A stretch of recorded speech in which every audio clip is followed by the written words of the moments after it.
What is happening, guys? I've got my Wilderness Explorer's hat on, so that means we're in for another hiking trip.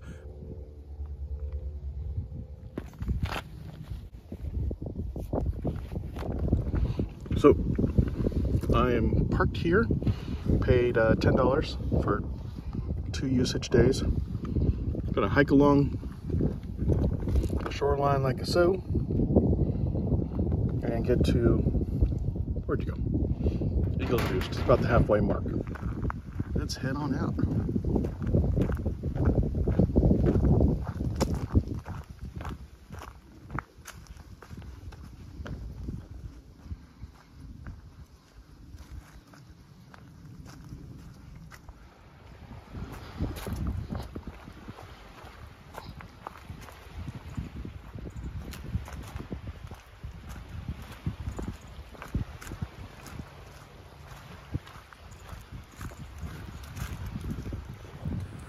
You know, whoever designed this trail to start with an incline, we can never be friends. Just thought I'd say that now. And then another one. All right. I'm gonna take a seat on that bench there, take a look at the map and decide which way I want to go. This might be the spot where I said I didn't want to do the curve. Why not? All right, according to the map, I go that way towards Cedar Bayou.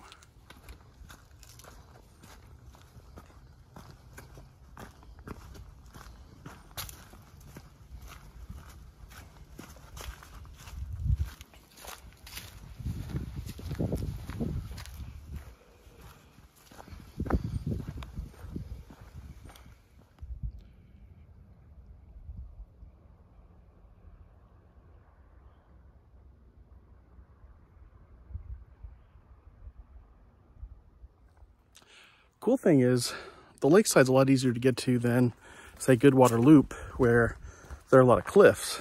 And it doesn't matter when you're near the built-up campsites and you just use the water fountains to get water. But if you're in the bigger stretches between those campsites, you either gotta load up between spots or be willing to bushwhack a little bit to get to the water. But here, plenty of tracks to get to the water. Not a lot of cliffs like at Georgetown Lake. I'm liking this, except for that first little mile that had all the ups and downs. Why? Because now I'm pretty much on the bluff and everything's a gradual incline or decline, relatively flat. I did stop for a little bit when I had that fork in the trail, caught my breath. Overall, this is nice. I need to think about this to bring my family back. Yeah, you may know the saga, you may not. My family does not go hiking with me on account of they're worried I'm gonna, hold on, there we go. They're worried I'm gonna take them on some Bear Grylls style man versus wild, drink your own pee kind of adventure. But the thing is, I don't want to drink my own pee. And just out here to enjoy nature. But part of that is because the first camping trip I took my son on was on the beach, and it was in the summer. We were up all night because trucks just kept coming onto the beach to go fishing late at night. So every 15-20 minutes, bright headlights into our tent. Plus it was summertime, so it was hot. It was the beach, so it was sandy. He did not have a good time. By about 1 o'clock, he snuck off somewhere to find some signal for his cell phone, called my wife, basically said, Mister, get me out of here. And my wife said, you're going to suck it up till morning, but just tell Dad, hey, let's surprise Mom and Emma with tacos and be home. So by the time we got home, word was out about our little adventure, and he never went backpacking or hiking with me ever again. But he did say he would do day hikes, and his girlfriend is willing to go camping So if I can get them on a day hike, I can get them on a little trip out here. So I'm got some ideas. So I'll tell you what I'm planning a little bit later.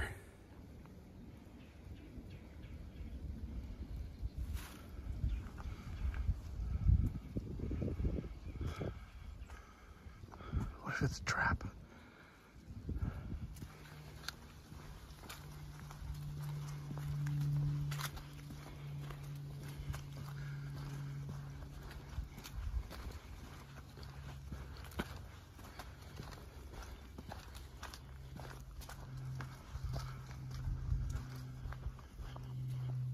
Enchanted indeed.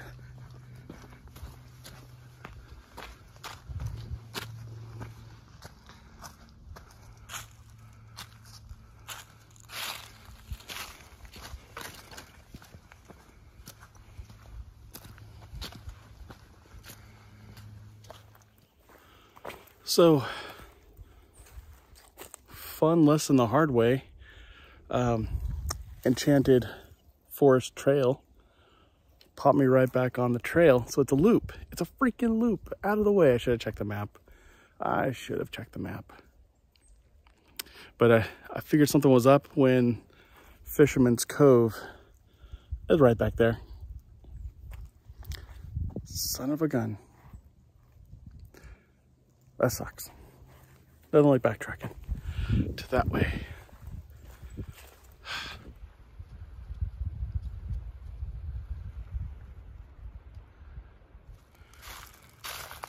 All right, I'm about 2 hours in.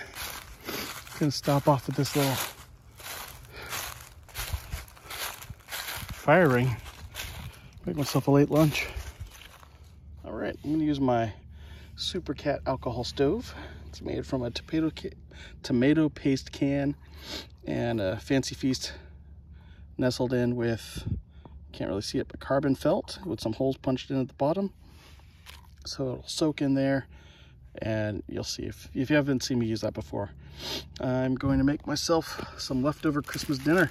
So I got some leftover ham, and I brought with me some stovetop mixing or dressing and mashed potatoes. So that'll be mixed up as a bomb.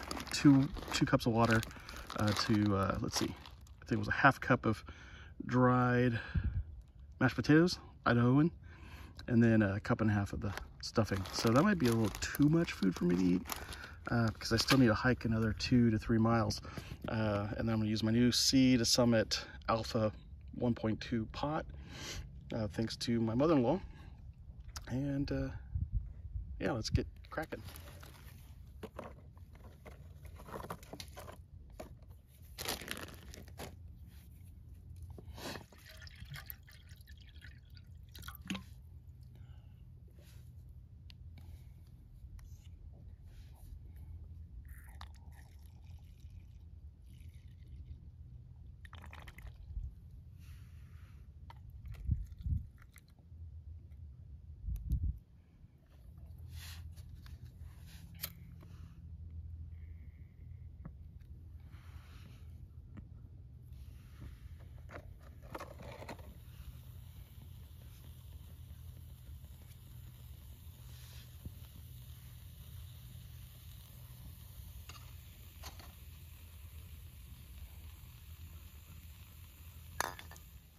Once that water boils, I'll pour it into that freezer bag, put that freezer bag into my koozie here, let it sit for about 10 minutes, if that. Doesn't need that much time because it's instant, but if it was like a full-on dehydrated meal, then about 15 minutes.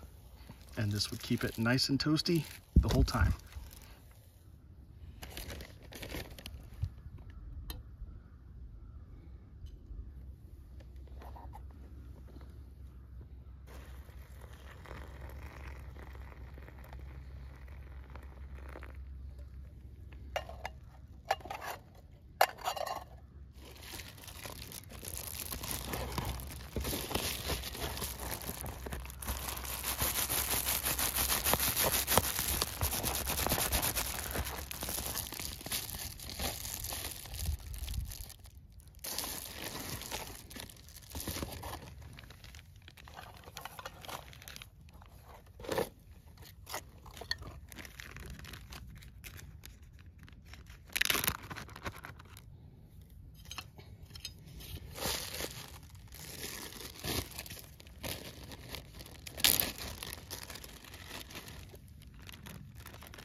Lunch was yummy. That was a much needed break. But I'm probably going a lot slower than I think I am. I thought I was about 3 miles in, but I just saw mile marker number 2. So I might not make it as far as I think I will. So I may have to settle for a camp that's not Eagle's Roost, and then camp at Eagle's Roost tomorrow. Always adjusting, knowing myself, finding out my pace the hard way. A lot more ups and downs in this trail than I expected. I thought it'd be more like the Goodwater Loop, which is mostly flat with lots of rocks.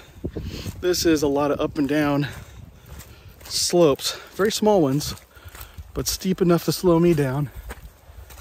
And of course, I'm in sightseeing mode, so I just keep looking at sites like that. But having a good time. Coming from east to west on the third hardball, you'll see the Cedar Bayou Resort sign to your right, and then the trail picks up over here on the left where that white blazer is. Blazer? Trailblaze. Trailblaze. Whew. Hale. Well, I did not make it to Eagle's Roost. I'm probably about 2 miles shy of that. So this is gonna be home for the night. I'll set up my hammock over there somewhere and start to relax. Man, I need to get in shape.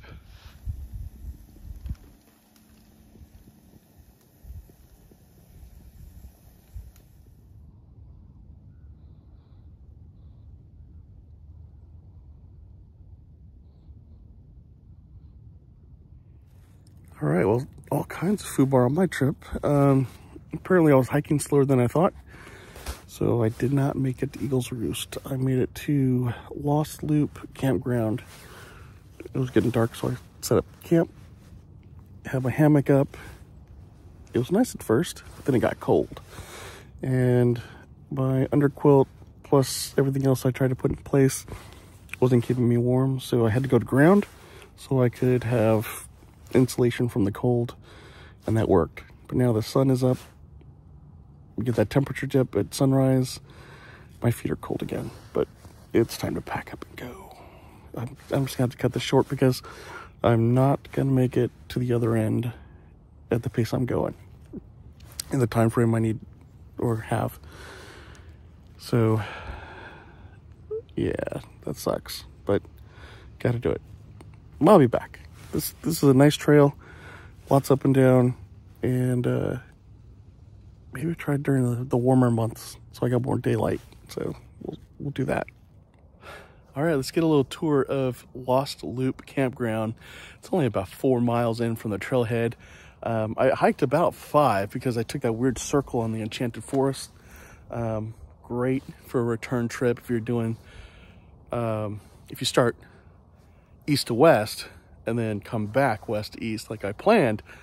Enchanted Forest, great treat on the way back. Waste of time if you're trying to get as far west as possible. But let's take a look at Lost Loop Campground. So you got the trail here, and it goes off that way. There's the blaze. Lake is over there. Neighborhood over here. You got one camp pad here. This is the one I took because I saw the fire ring.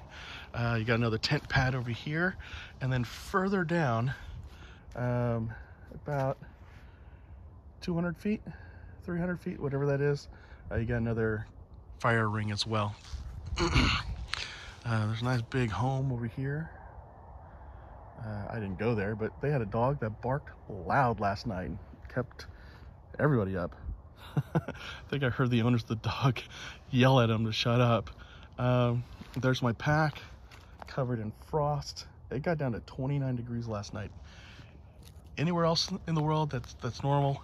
Texas, not so much. There's my bear can. I promised my daughter I'd use it more often. It was heavy. I packed it with too much food. So this is where I started. I was in this hammock. I had an underquilt. I had a poncho liner, and then I had my sleeping bag on top. But I could never get warm. There was just so much convection going on, either on the top or on the bottom.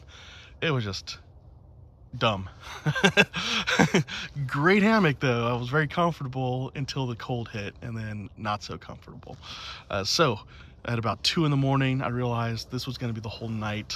Just suck it up and set up on the ground so I could at least use all my stuff as insulation on the ground. So I put my Tyvek out, my poncho liner folded up in 3 layers, my underquilt became part of that, and then I was able to bundle up where everything I've got, and you know, put the tarp up real quick to get some protection from the breeze, which worked out really well.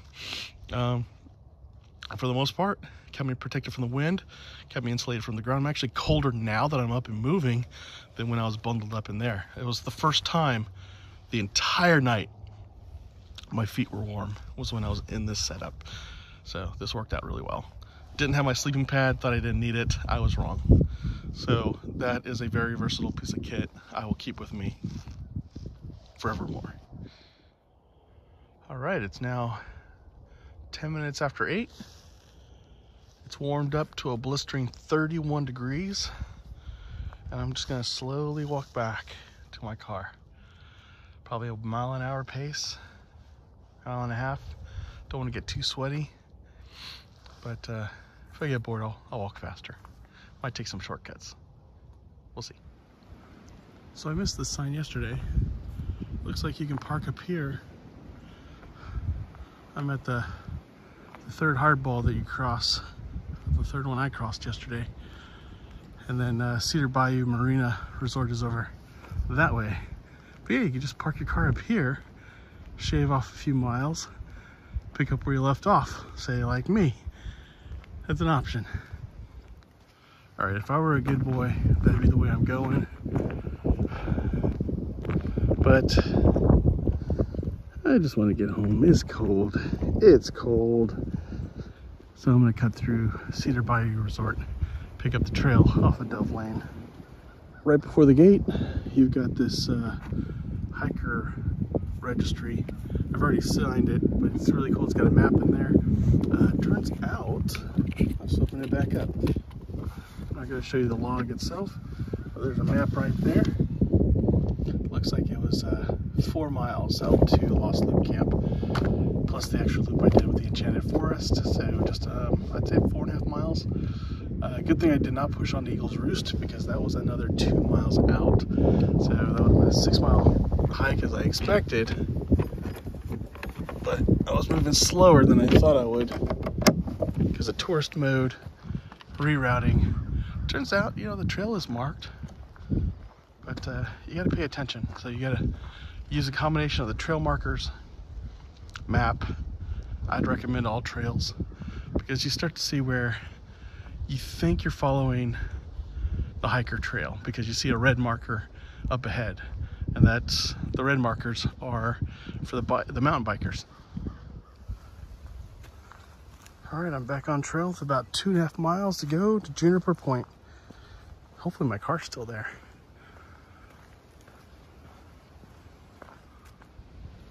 Whether that's SOB Hill or Sob Hill, either way, they got it right.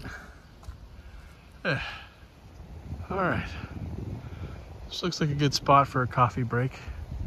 I still got another 2 miles to go. Let's do it. There's a fire ring right there, so I'll just chill out there and drink my coffee and look at this view.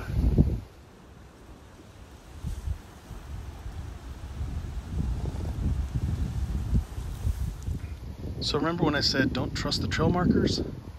Turns out I get this beautiful view, but according to all trails, that's not the trail. It goes down that way, by the way, down to the lake. The trail is over there somewhere, back where I started, where the trail marker said go this way. So, got to use a combination of tools. The map that they provide on their billboards, so you know where the campsites are. All trails, so you know where the actual trail is. The trail markers are there as a suggestion, like you know where they kind of help, but you need to verify. So it's like trust but verify. So this is the culprit. I came from here. I see this. All y'all points that way. You look here, there's a trail here as well. And You got a little H line or something there. Finished, arrow, arrow, that way.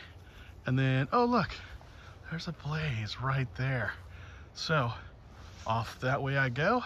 That's where I had my coffee with the view. And then that trail zigzags down to the lake level. And I don't know where it goes after that because there's nothing on the map that says there's a trail down there. If you look at all trails, specifically for the Cross Timbers Trail, it is this one right here, this H-line thing. So when you get to this junction, if you're coming from the east heading west, you'll come up from here, but chances are you'll wind up on some side trail and pop up here anyway. I don't know, I didn't venture out, but if you're following the All Trails Trail map, you'll come from here, and look, there's blazes down there too. Jiminy Cricket, straight ahead. That tree right there at the base. Man, this is killing me. This is annoying. And then either 150 yards. Somebody had a field day here. Exit to Cedar Bayou. So, which way is that? Is that trail there? Probably. Oh, there's another one down there too, by the way. But you get here to this junction where it's like trailblaze, signs pointing all over the place, exit to Cedar Bayou. Check the map. You just can't blindly follow this one. Most of the time, I've gotten lazy. This is a bad habit I found. I just follow the trailblazes. I'm like, I don't need to learn how to read a map anymore. I used to be good at it, and there's a trailblaze there. This is when I came from here. This trailblaze and the map is what had me go that way and stay on track, because I almost fell for that one there.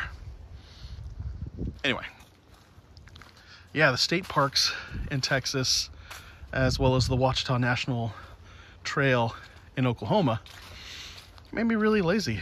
I stopped really paying attention to the map. Like I look at it for landmarks and say, oh yeah, I should be about this many miles in. Oh yeah, there should be a creek up ahead or a pond. But for the most part, I don't really check the map to make sure I'm on the right trail or that I'm in the right location. But this one has been a great reminder of you need to know how to read a map and check it regularly. It's part of why I've been going slower intersections like that. That's not the only one. It's not going to kill me because technically if I keep my orientation to where the lake should be, I'll stay on track. Like right now, the lake should be on my left. It's on my left. Yesterday, it should be on my right. It was on my right.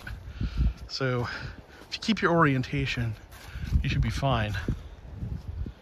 But if I didn't have that lake as a reference point, I didn't have all trails, I just went off of the trail markers alone, I'd probably be doing the Enchanted Forest loop over and over and over again. Knowing me, I'll just follow the sign. Dur, dur, dur. It is beautiful. Now, my stepdad doesn't watch these videos, but if he did, I'd let him know. In fact, I'd probably just tell him anyway. This whole trail, especially in the wintertime, has reminded me of when he and I hiked the Cataloochee Divide Trail a few years back. It was the day after Christmas. Grabbed some gear, did an impromptu overnight, 5 miles out, 5 miles back. He carried a water jug. We had to pack in our own water. And this guy was a beast. He hiked in all the water for us. Did a little campfire, and then we hiked out of there. Ooh, that was a loose rock. I almost fell down and went boom. Now, the interesting thing on that trip, on the Cataloochee Divide Trail, that night, we heard a bear hunt going on. Massive shotguns going off. And then later that night, I thought I heard him go to the bathroom. Turns out, there's another bear snooping around our bear hang where we had our food stashed. So it's a good thing I didn't try to spook the guy. Of course, I wouldn't do that while he's going to the bathroom. But anyway, terrain-wise, when this trail is up on the ridge like that, hey, mile marker 2. You know what that means, guys. I still have 2 miles to go. Wow, wow, wow, right? I put myself into this. Anyway, a lot of this trail reminds me of that Cataloochee Divide Trail. It was up along a ridge line. So you had some up and downs like this trail. Followed big drop-offs like the one we just passed. Beautiful views of the Great Smoky Mountains.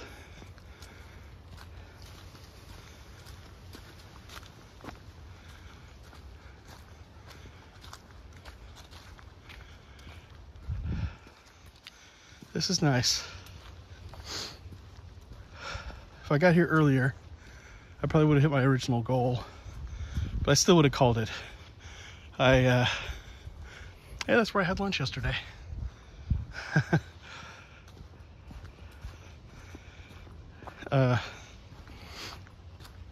Two normal pieces of gear I'll bring with me that I didn't bring this time because I thought I could rig something with my underquilt and my hammock. But usually when it's wintertime, to maintain that ultralight aspect, I'll bring my sleep pad because I love that versatility. And then I bring one of those cheap $1 or $2 Mylar windshield screens, and that gives me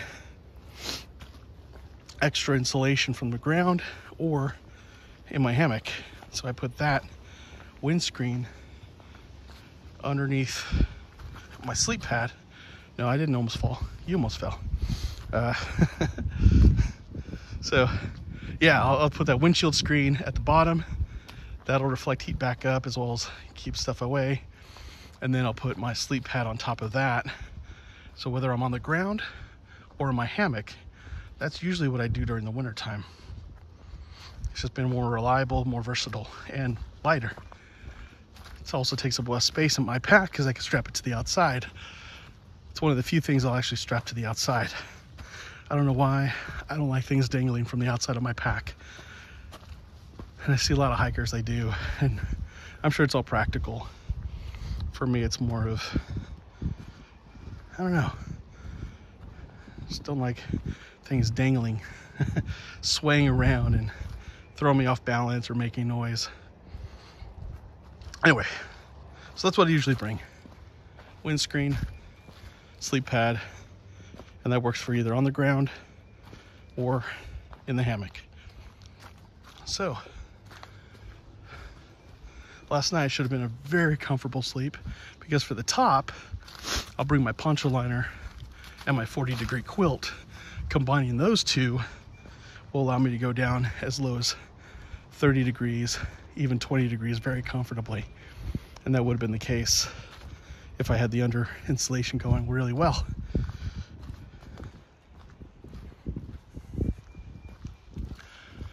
However, that wasn't the case. Going to the ground really made a difference though.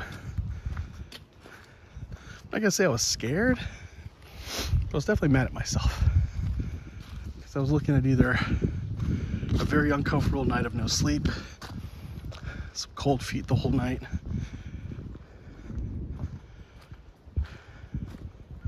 I guess part of me was worried I'd doze off and freeze, but I think I had enough on me. I wouldn't have frozen to death. But then when I just called it quits on the hammock, went to ground, it was a beautiful, beautiful night's rest, but not as comfortable as if I'd brought my sleep pad and done that insulation with my poncho liner. That would have made for a really good night's sleep.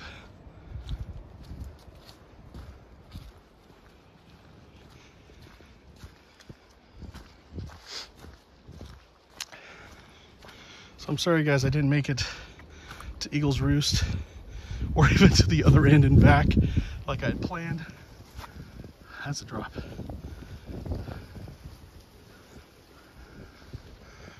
I will do this again. I'm better prepared. I'll probably stick to the gear I know works. I also wanted to mess around with my alcohol stove, but When you compare the fuel weight, may as well just bring a canister stove. Oh no. I know you're all thinking, go up the hill, Jerry. I don't want to. I think this is the mountain bike one. Let's do that. I think I ran into this yesterday.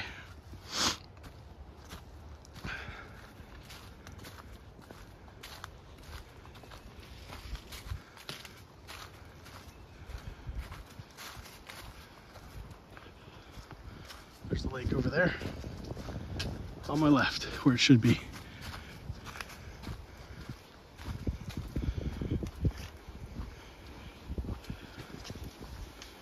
Oh yeah, there's a survey marker coming up.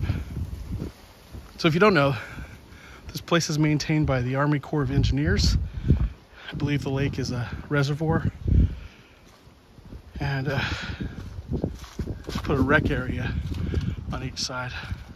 So check that out. Survey marker. There's the benchmark right there. Anyway, and there's the lake. Still on my left.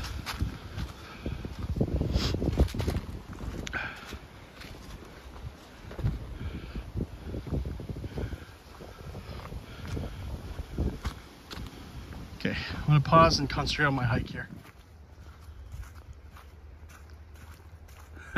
Not today, gnomes. Actually, on the return trip next time, I'll come see y'all.